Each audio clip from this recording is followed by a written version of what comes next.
নমস্কার, আপনারা দেখছেন দি বেঙ্গল পেজ .com। আপনাদের সঙ্গে আমি রঞ্জিত কুণ্ডু। তো আমি মেন টপিক্সে যাই, আর বিস্তারিত বেশি কিছু কথা বলবো না, কারণ কদিন ধরে আমার বায়োডাটা থেকে আরম্ভ সব কিছু আপনাদের কাছে দিয়েছি। তো মেন টপিক্স আমি কি দিয়েছিলাম?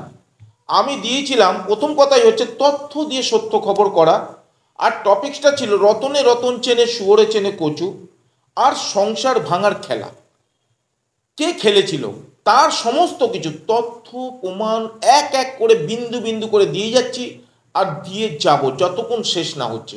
তো আপনারা ততক্ষণ চোখ রাখুন, দেখতে থাকুন। দয়া করে কমেন্ট বক্সে যদি আপনাদের মনে হয় যে রঞ্জিত কুণ্ডু আপনি তথ্য দিয়ে সত্য বলছেন, কোথায় তথ্য মিলছে না, কমেন্ট বক্সে কমেন্ট দেবেন, ফোন নাম্বার দেবেন, আমি নিজে যোগাযোগ করব। আর তথ্যর এক ইঞ্চি বা দিন এক সুতো যদি ভুল থাকে, আমি আপনাকে যা আপনি শাস্তি দেবেন আপনারা তাই আমি মাথা পেতে নেব। তাই দর্শক বন্ধুদের কাছে অনুরোধ করছি, এই রকম যারা শয়তানি ঘর ভাঙার খেলা টাকার জন্য, টাকার পয়সা লোভের জন্য খেলছে, যারা শয়তানি করেই বেড়াচ্ছে, তাদেরকে চিহ্নিত যেহেতু করা হচ্ছে যেহেতু সেই মানুষগুলোকে আপনারা সমাজ থেকে দূর করুন। কারণ আপনার সমাজে আপনার এলাকায় থাকলে আরো বিষ ছড়াবে, তার প্রমাণ দিচ্ছি। তা চলুন, আজকের টপিকসটা হচ্ছে কি, আপনাদের যেহেতু দেখিয়েছিলাম তার পরবর্তীতে কি হয়েছিল, জেঠিয়া থানায় আমার নামে কমপ্লেন করেছিল প্রশাসনের কাছে। ভালো কথা, পুলিশ প্রশাসনের কাছে যে কেউ দ্বারস্থ হতেই পারে তার যদি আপদ বিপদ হয়, কারণ প্রশাসন রক্ষক আমি মনে করি। তো কিন্তু পুলিশ প্রশাসনের কাছে দ্বারস্থ হয়েছিল কোন ব্যক্তি? যে ব্যক্তি আমার নামে কমপ্লেন করছে সেই ব্যক্তি নিজের মুখে বলছে, আমি বলছি না, কিন্তু পুলিশ প্রশাসনকে কি বলছে, টাকা দিয়েছে, প্রশাসনকে নাকি টাকা দিয়েছে।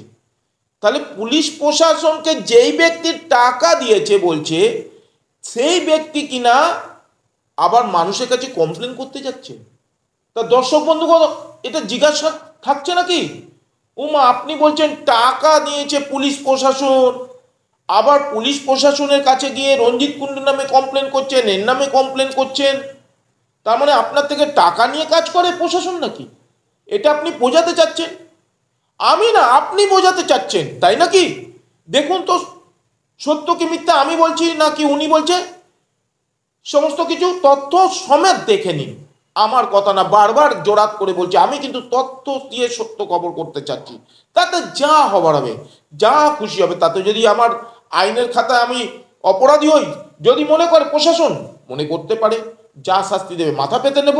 তবে আমি একটাই কথা বলবো, আমি কাউকে টাকা পয়সা ঘুষ দেওয়া আর ঘুষ নেওয়া দুটোই আমি জানি অপরাধ। তা সুতরাং উনি কি বলছে, তাই প্রশাসনকে টাকা দিয়েছে বলেই নাকি প্রশাসন কাজ করছে। ওনার বক্তব্য, আমার বক্তব্য না। চলুন তথ্যটা দেখে নিন। সবাইকেই টাকা দিয়েছে, পুলিশকে দিয়েছে, কোর্টকে এখনো এট এ টাইম টাকা দিচ্ছে,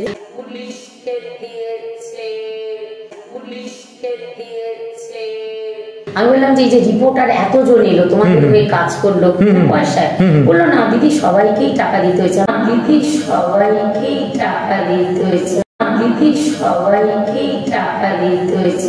সোনালীদের তানিয়ার উপর একটু রাগ ছিল, 12 জন বিয়ে, সোনালী টোপটা খেয়ে নিল, গিয়ে ওদের থেকে টাকাও খেলো, তো ওদের থেকে টাকাও খেলো, তো ওদের থেকে টাকাও খেলো।